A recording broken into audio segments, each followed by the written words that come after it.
The trend is your friend until the end, when it bends. Are you willing to lose money on a trade?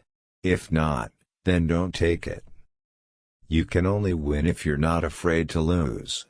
And you can only do that if you truly accept the risks in front of you.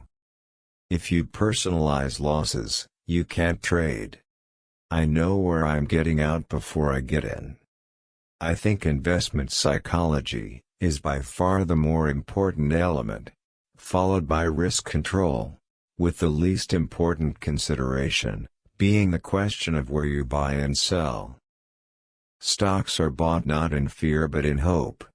They are typically sold out of fear.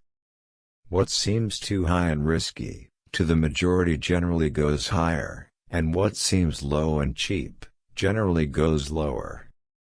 Letting losses run is the most serious mistake made by most investors. The market is a device for transferring money from the impatient to the patient.